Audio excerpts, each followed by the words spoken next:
Estimados asistentes de este curso, les doy la mejor de las bienvenidas al módulo 1 del manejo seguro de citostáticos. Me presento, mi nombre es Javier Ortiz Núñez, yo soy enfermera especialista en oncología del adulto. En este curso vamos a tratar de abarcar la mayor cantidad de contenidos que solicita el Ministerio para la capacitación de la vigilancia epidemiológica de los trabajadores expuestos a citostáticos. ¿Qué contenidos veremos en este módulo? Aspectos generales de los citostáticos. 2. Efectos de los citostáticos en pacientes. 3. Efectos de los citostáticos en el personal de salud. Y la situación actual en Chile. Aspectos generales de los citostáticos. Los citostáticos son sustancias químicas usadas como tratamiento antineoplásico. Son aquellas sustancias que son capaces de inhibir o impedir la evolución de la neoplasia y van a restringir la maduración y la proliferación de las células malignas, actuando sobre fases específicas del ciclo celular, y por ello activas frente a células que se encuentran en proceso de división. A modo de recordatorio podemos definir la neoplasia como una masa anormal de tejido cuyo crecimiento excede y no está coordinado con el de los tejidos normales, debido a una alteración en los mecanismos de regulación de la división celular, que van a generar una replicación excesiva e incontrolada de las células del propio organismo. Dentro de los pilares del tratamiento antineoplásico encontramos la cirugía, está la radioterapia, está la hormonoterapia y está la quimioterapia. La eficacia de la terapia oncológica con fármacos citostáticos constituye una de las modalidades básicas del tratamiento del cáncer. La constante evolución de los protocolos, la utilización de nuevas técnicas y la aparición de nuevos medicamentos en quimioterapia han permitido incrementar el número de pacientes tratables y las expectativas de éxito. A pesar de ello, se trata de fármacos muy activos con elevada toxicidad potencial. Los inicios de la quimioterapia se remontan durante 1943 a la Segunda Guerra Mundial. Se realizaron acá los primeros usos del gas mostaza como armamento en esta guerra. ¿Cómo se dieron cuenta? Porque los soldados que volvían de la guerra les produjo hipoplasia linfoide y de la médula ósea. Por lo tanto, comenzaron su uso en las neoplasias hematopoyéticas donde buscaban este objetivo. En la década de los 60 se emplearon combinaciones de quimioterapia para la curación de las leucemias infantiles y las enfermedades de Hodgkin. Entre los años 1949 y 1992, la FDA de Estados Unidos aprobó 85 fármacos utilizados en el tratamiento del cáncer. Posteriormente, entre 1993 y el 2000, 85 fármacos más, y entre el 2001 y el 2004 aprobó 34 fármacos relacionados con el tratamiento del cáncer. En la década de los 70, varios fármacos antineoplásicos fueron vinculados a la producción de leucemia secundaria y otros tipos de cáncer en los pacientes tratados con estos medicamentos. Y esta información fue acompañada por la percepción de que estos riesgos de salud podrían extenderse a las personas laboralmente expuestas a estos medicamentos en 1970 y en 1978. La quimioterapia también es conocida como tratamiento antineoplásico, tratamiento citostático o tratamiento citotóxico. En estas clases lo más probable es que la nombremos como citotóxico o citostático, pero para cualquiera de los dos nos estamos refiriendo a lo mismo. Dentro de los objetivos de los citostáticos tenemos erradicar las células cancerosas, disminuir la masa tumoral, por ejemplo, antes de una cirugía, asegurar la efectividad del tratamiento local, prevenir la recurrencia local y a distancia, aumentar la sobrevida global, aliviar los síntomas en el caso de las quimioterapias paliativas y mejorar la calidad de vida. ¿Cuál es el mecanismo de acción de los citostáticos? La idea es provocar una alteración celular, ya sea en la síntesis de los ácidos nucleicos, en la división celular o la síntesis de las proteínas. La acción de los diferentes citostáticos va a variar según la dosis a la que se administre y debido a la inespecificidad afecta también a otras células y a tejidos normales del organismo, sobre todo si se encuentran en división activa. Entonces, la quimioterapia va a afectar a células tumorales, pero también va a actuar sobre células normales. Y como actúa y como dijimos sobre células normales en rápida división, es que produce los efectos secundarios. El ciclo celular de la célula tumoral es muy similar a una célula normal. Inicia en G1, en donde se producen enzimas necesarias para la síntesis de ADN y ARN y otras proteínas, seguido por una fase de síntesis de ADN. Luego pasa a fase G2, en el que se sintetiza ARN y proteínas, y después seguido por la mitosis. Cuando las células están en fase G0, son relativamente inactivas respecto a la síntesis de macromoléculas, por lo tanto son insensibles a muchos agentes citostáticos, en especial a aquellos que afecten a la síntesis de la macromolécula, y es la razón de por qué en un esquema de quimioterapia se utilizan diversos mecanismos. ¿Cómo se clasifican los citostáticos? Acá tenemos una clasificación dependiendo de la naturaleza de los citostáticos. Por ejemplo, tenemos los fármacos alquilantes. Dentro de ellos están las mostazas nitrogenadas, que corresponde a la ciclofosfamida, droga muy utilizada en todo tipo de cáncer. Tenemos los antimetabolitos, que están los análogos del ácido fólico, como el metotrexato, y los análogos de las pirimidinas, como el 5-fluorouracilo. Tenemos los productos naturales, como los alcaloides de la vincristina, la doxorubicina. Y tenemos también el carboplatino, tenemos los taxanos como el paclitaxel, tenemos el irinotecan, hidroxiurea. Y esto es una clasificación muy pequeña de toda la amplia gama que hay de citostáticos. Y acá tenemos una clasificación de los citostáticos según la fase de acción del ciclo celular. Tenemos agentes que son específicos de cada ciclo celular y agentes no específicos. Y es en base a esta clasificación y en cómo actúan en relación al ciclo celular es que los expertos realizan los esquemas para tratar cada tipo de enfermedad. Y acá tenemos una clasificación de los citostáticos según su potencial de daño tisular. Y es muy importante esta clasificación a la hora de hablar de la seguridad del paciente durante la administración de quimioterapia, y que lo veremos en el segundo módulo.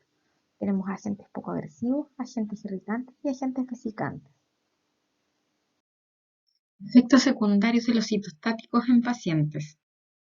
Los citostáticos ejercen su acción actuando sobre células cancerígenas, derivadas de las células sanas, y comparten con estos procesos metabólicos y funcionales, por lo que cualquier fármaco que actúe sobre ellas también lo hará en mayor o menor grado sobre todas las demás células del organismo.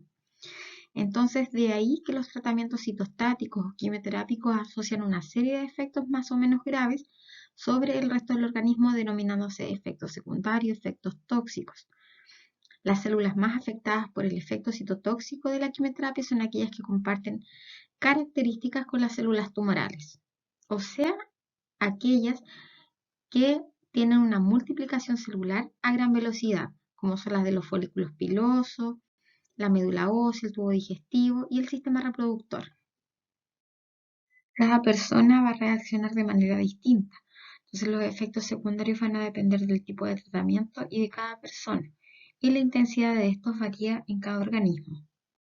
La toxicidad asociada al tratamiento quimioterapéutico es un aspecto muy importante, principalmente en realidad por la influencia negativa que tienen sobre la calidad de vida de los pacientes, también por el riesgo vital que pueden suponer en algunas circunstancias, por ejemplo la neutropenia. Los efectos varían ampliamente entre los pacientes y hay distintos factores que pueden intervenir en esto. Por ejemplo, factores propios del tratamiento, como el esquema de quimioterapia indicado, como la dosis, por ejemplo, y esto va a depender de la superficie corporal del paciente, del peso, de la talla, la vía de administración, de eliminación y el sinergismo de los fármacos.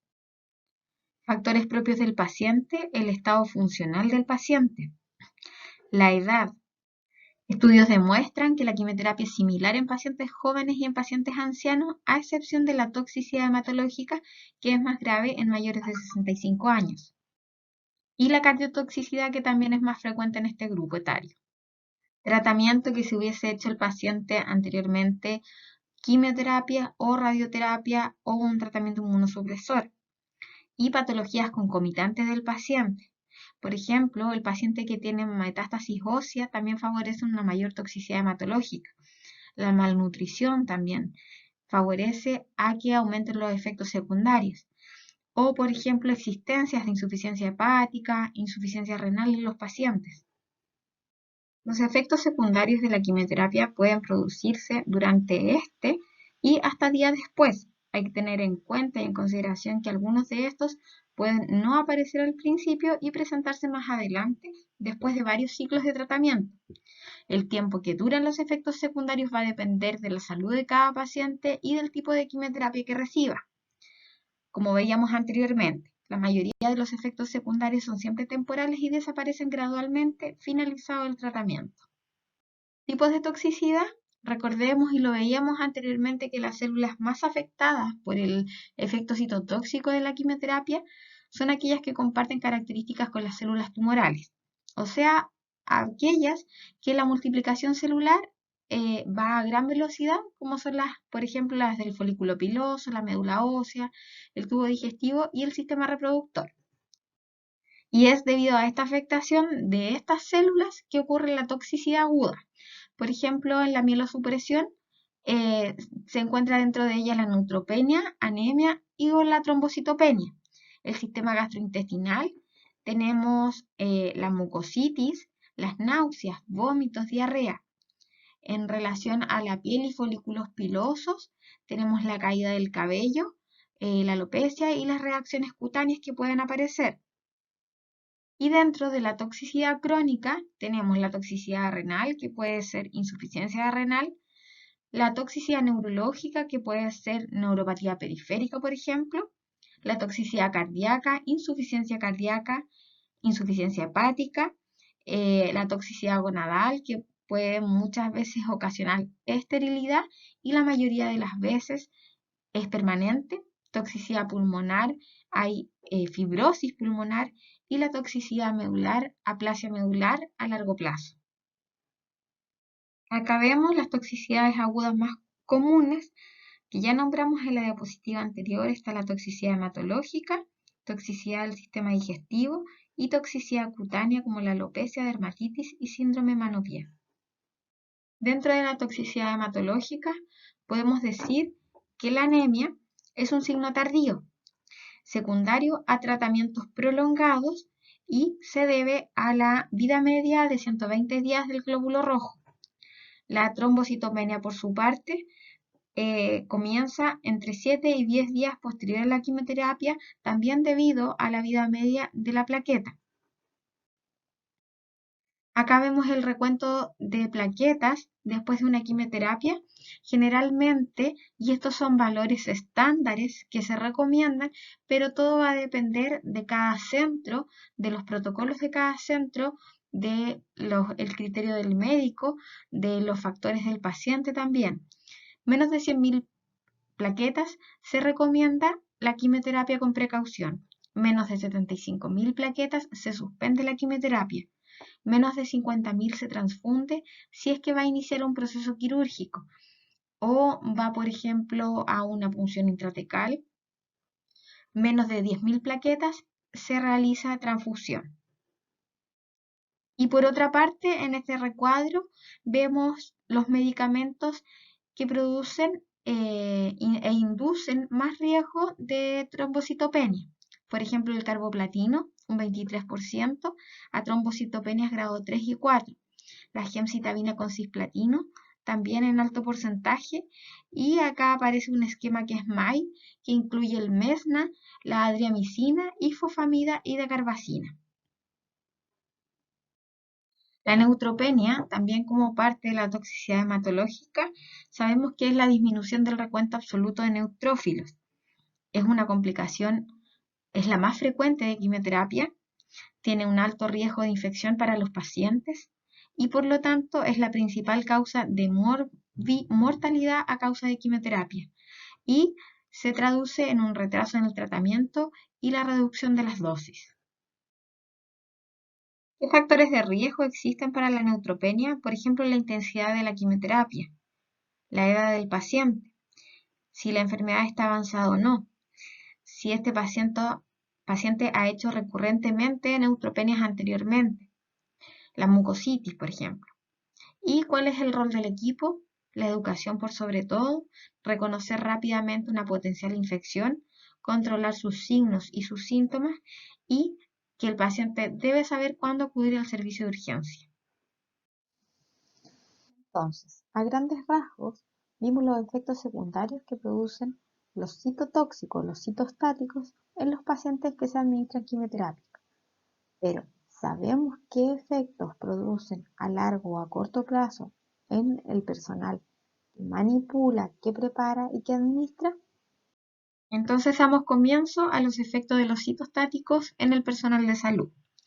Según la OMS, cada año se diagnostican más de 11 millones nuevos casos de cáncer, por lo que la utilización de los medicamentos citostáticos va en aumento. ¿Cuál es el futuro del cáncer?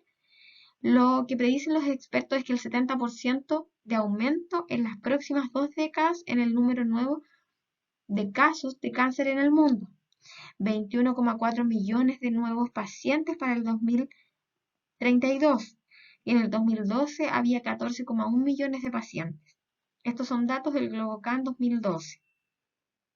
El Instituto Nacional de Seguridad y Salud Ocupacional de Estados Unidos publicó en el 2004 la prevención de la exposición ocupacional a medicamentos antineoplásicos y otros medicamentos peligrosos en torno a la atención médica.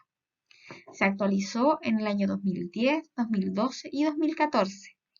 Y la actualización del 2016 agregó 34 nuevos medicamentos e incluye una revisión de la lista del año 2004. ¿Qué dice la lista de antineoplásicos y otras drogas peligrosas del año 2016?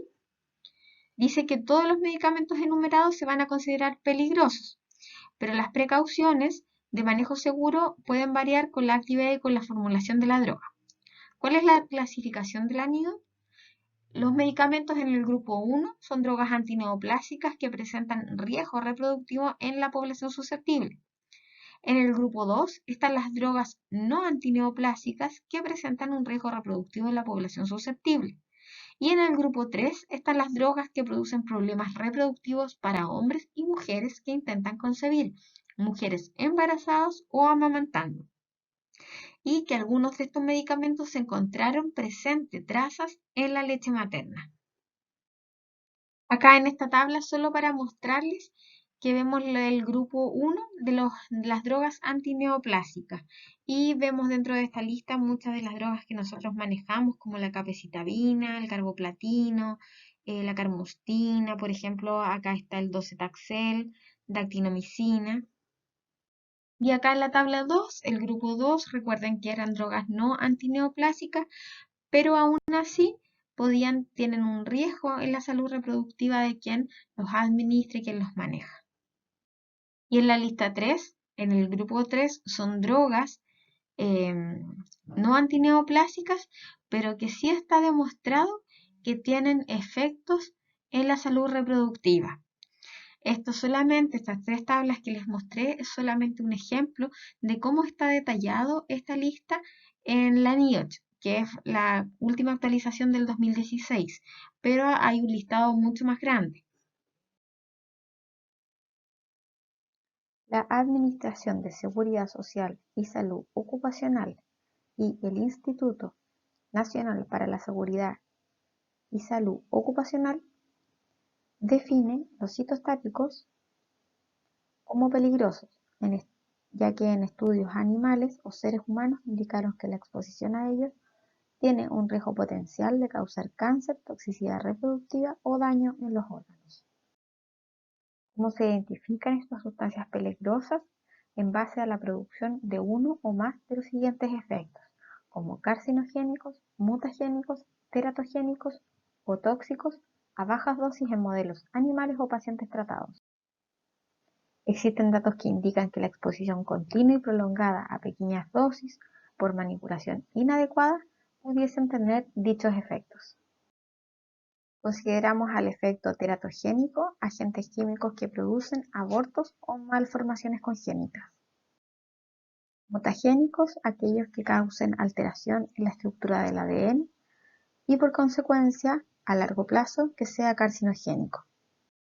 Entonces, la interrogante es, a la hora de administrar, de preparar o de manipular estos citostáticos, ¿tomamos realmente conciencia o sabemos realmente el peligro potencial que pueden llegar a ser? ¿Qué dicen los estudios o la evidencia con respecto a esto? La preocupación sobre un posible riesgo ocupacional surgió tras la publicación de Falk en 1979, en la que mediante la aplicación del test de Ames se evidenció la presencia de mutagenicidad en concentrados de orina de las enfermeras que manipulaban los citostáticos. Los valores de la mutagenicidad obtenidos eran mayores que los del personal no expuesto, que fue utilizado como control, y se incrementaban a medida que avanzaba la semana, surgiendo que la mutagenicidad podía tener su origen en una absorción de los citostáticos como consecuencia de la exposición ocupacional. En los años posteriores, diversos autores intentaron confirmar este riesgo, dada la dificultad de determinar la presencia de trazas de citostáticos en el organismo de los manipuladores por métodos directos.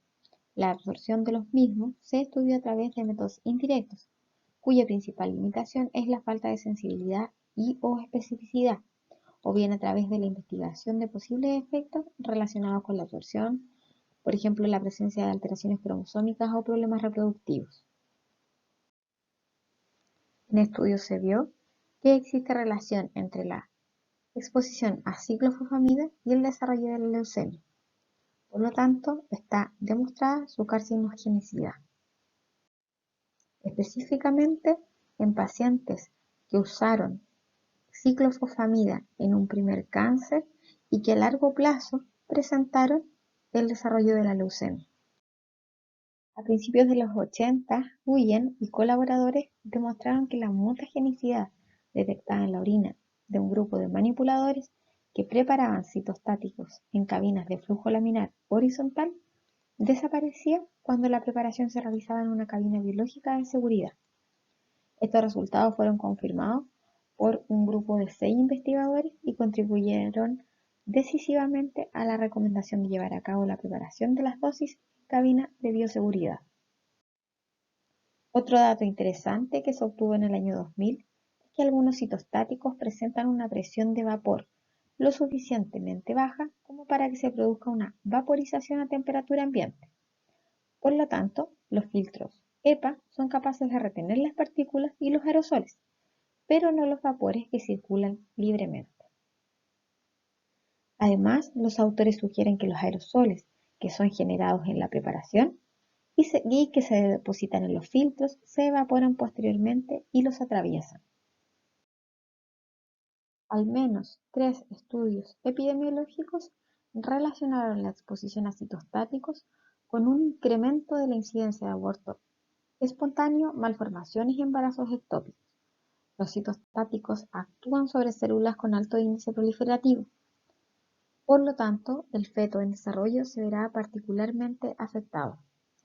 Enfermeras que durante el embarazo se expusieron a citostáticos tienen un 94% de riesgo de aborto espontáneo.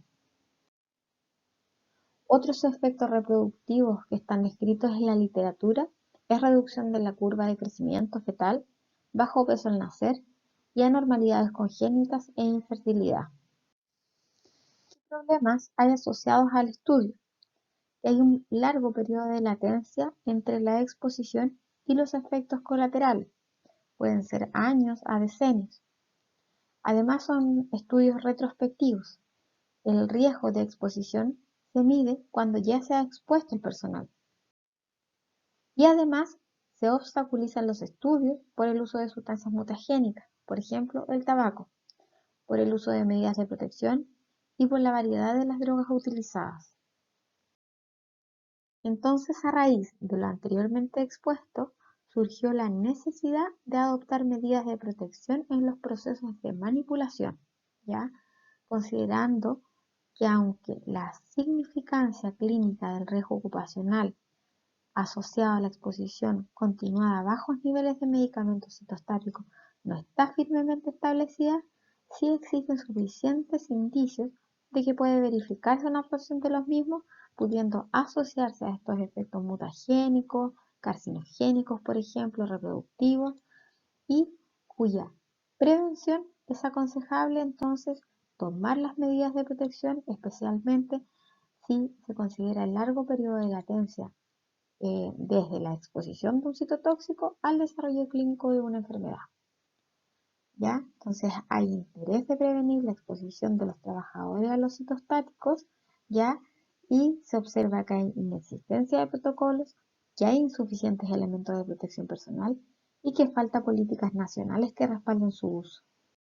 Entonces, en relación a toda la evidencia que existe, los autores recalcan que el posible riesgo laboral que suponen los fármacos citotóxicos y las graves consecuencias que pueden producir hacen súper necesario que sea imprescindible adoptar medidas que ayuden a reducir esta exposición y a garantizar unas condiciones óptimas para el trabajo. Y el número de trabajadores que no está debidamente capacitado en el manejo seguro de estos medicamentos ha aumentado en los últimos años y es debido a la expansión que han tenido estos medicamentos antineoplásicos, ya que se han incorporado al tratamiento de otras enfermedades como por ejemplo enfermedades autoinmunes. La evidencia demuestra que aplicando un método de control se logra reducir significativamente la exposición, pudiendo administrar drogas sin generar contaminación del lugar de trabajo. Mientras no se establezcan niveles de exposición seguros para citostáticos ni se cuente con marcadores biológicos predictores, se deben reforzar las medidas preventivas en los lugares de trabajo. Entonces vamos a ver la toxicología de dos medicamentos súper utilizados en los tratamientos, como es la ciclofosfamida y el metotrexato. La ciclofosfamida es una droga presente en la mayor parte de los esquemas antineoplásticos. Pertenece al grupo de los agentes alquilantes y de las mostasas nitrogenadas. ¿Cuál es su acción en la célula? Es que se une al ADN y a las proteínas e impide su replicación y la transcripción del ARN. Y en el medio laboral puede ser absorbida por vía cutánea, vía inhalatoria y vía digestiva. En relación al punto de vista toxicológico, las tasas de absorción en función de las diferentes vías de exposición en el contexto profesional no son conocidas. Ya la ciclofosfamida se sabe que es transformada a nivel hepático y excretada principalmente por vía renal. Solo un 5 o un 20% es excretado en forma no metabolizada. Y su vida media de eliminación en promedio es de unas 5 horas, ya entre 1,3 a 16 horas, y a los 3 días se ha eliminado completamente, y en las heces hasta 5 días. Toxicología del metotrexato. El metotrexato es un fármaco que es citostático y también a la vez inmunosupresor. Hablábamos de estos medicamentos que están ampliando su espectro en relación a los tratamientos de las enfermedades. Hay un uso creciente en la atención primaria de salud para el tratamiento de enfermedades reumatológicas, por ejemplo, o dermatológicas. Y sabemos que es un antimetabolito que antagoniza el ácido fólico necesario para la síntesis de ácidos nucleicos y proteínas.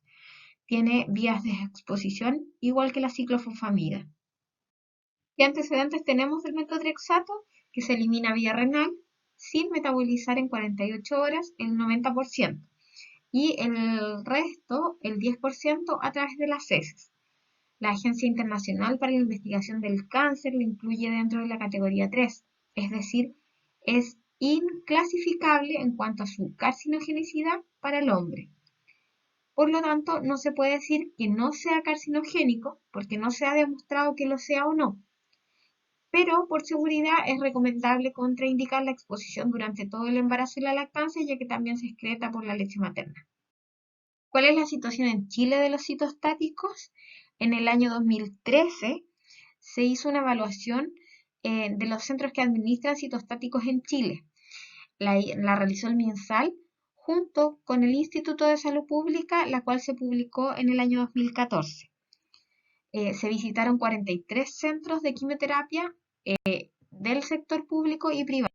En esta tabla vemos con detalle todos los centros que se visitaron durante el año 2013 para la evaluación con respecto al manejo de citostáticos.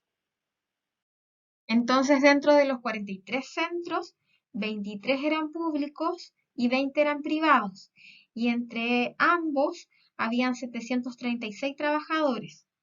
61% de la atención era para adultos.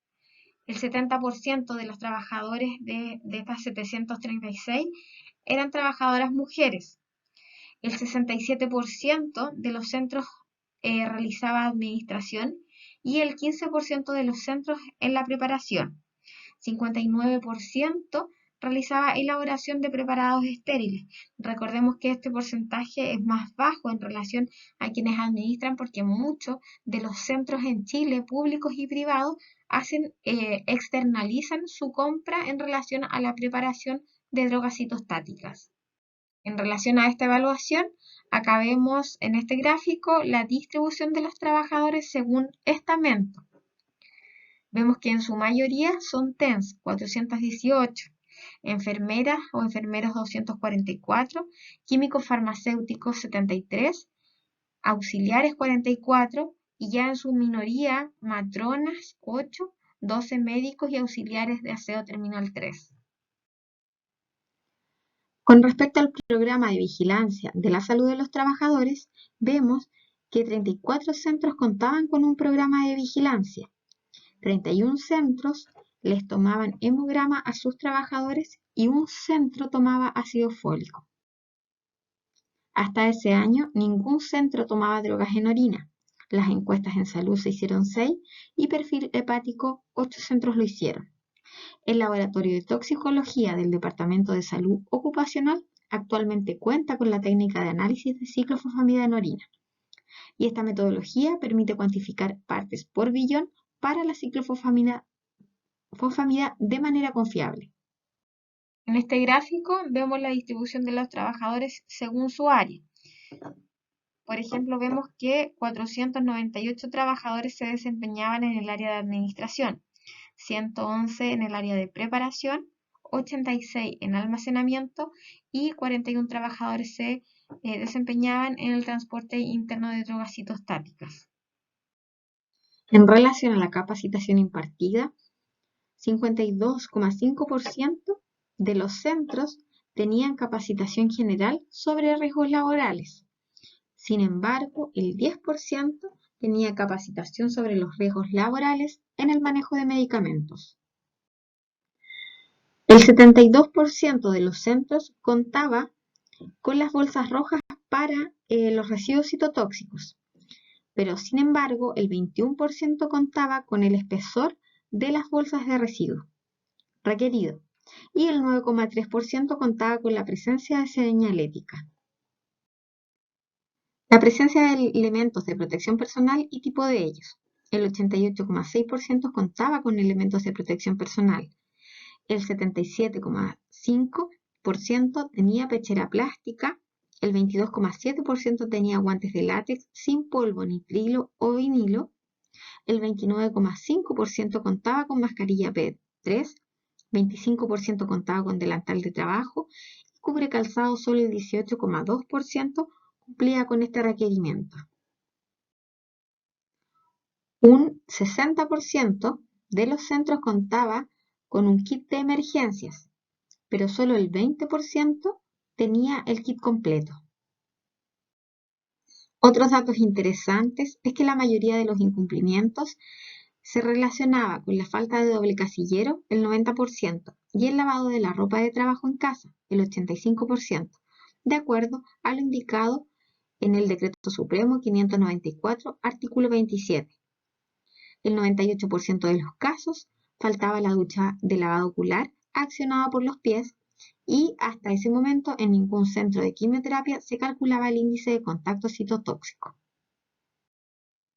Como conclusión, entonces, a la evaluación que se hizo el año 2013, el MinSal, en conjunto con el ISP, se observó un alto riesgo de contaminación para los trabajadores, en su mayoría enfermeras, técnicos y químicos farmacéuticos. Los riesgos laborales pueden y deben gestionarse, controlarse y prevenirse, y se debe contar con instalaciones adecuadas, y los trabajadores deben estar conscientes de los riesgos, o sea, el derecho a saber del Decreto Supremo 40, siendo la capacitación específica esencial. Debe desarrollarse un programa de prevención de riesgos específicos a citostáticos que contemple a lo menos la organización laboral mediante la combinación de acciones y controles características de la higiene industrial, técnicas e indumentaria y elementos de protección personal y prácticas de trabajo. Por lo tanto, estas evaluaciones permitieron obtener una mirada a nivel nacional y fueron consideradas para la actualidad para realizar un protocolo de vigilancia epidemiológica para los trabajadores expuestos. Y con respecto a la evaluación de los centros que administran quimioterapias o fármacos citostáticos, hay un trabajo de la determinación del grado de cumplimiento y conocimiento del riesgo de la exposición ocupacional a fármacos citotóxicos en los diferentes servicios y unidades de apoyo en el Hospital Base de Valdivia entre el 2009 y el 2010. Entonces, ¿cuál era el objetivo? Era encuestar a los trabajadores que manejaban estos fármacos y saber cuál era el conocimiento que poseían. ¿Qué se determinó en este estudio? Se determinó que el 89,2% está en conocimiento del riesgo al que está expuesto. Un 56,9% conoce el riesgo teratogénico, el 66,2% el riesgo carcinogénico y el 46,2% el riesgo mutagénico. El 46,2% también el riesgo de alteración corneal y el 81,5% el riesgo irritante de la piel y las mucosas.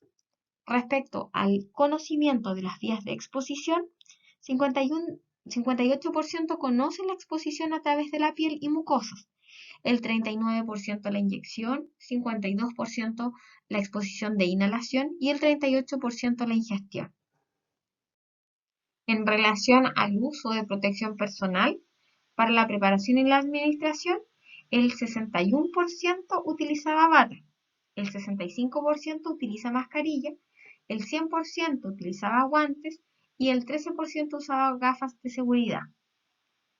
El 30,4% sabe cómo actuar frente a la contaminación accidental sobre la piel y el 4,3% sabe actuar en caso de contaminación ocular. Para el transporte de citostáticos, el 9,1% usa guantes y el 9,1% usa mascarilla.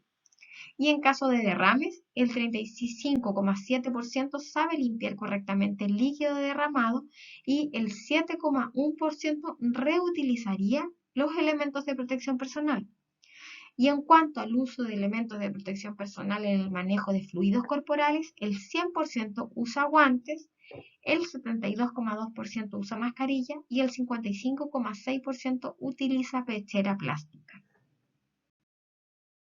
Acá quise destacar publicaciones sobre los riesgos y el manejo seguro de citostáticos a nivel internacional, porque muy poco sabemos de este tema y muy pocas publicaciones hay al respecto. Por ejemplo, la Administración de Seguridad y Salud Ocupacional publica en 1986 y en 1999. Categoriza las drogas como peligrosas, los riesgos laborales, áreas de trabajo, prevención de la exposición de los trabajadores, vigilancia médica y mantenimiento de los registros. Y la Agencia Estadounidense de Protección Ambiental, la EPA, en el 2001 realiza un documento sobre la gestión de residuos peligrosos, que es una guía para las pequeñas empresas y además regula los residuos peligrosos. ¿Qué otras pautas adicionales podemos encontrar? El Instituto Nacional de Salud estadounidense tiene las recomendaciones para el manejo seguro de estos fármacos citostáticos del 2002 y este incluye recomendaciones para la preparación segura y administración de fármacos citostáticos.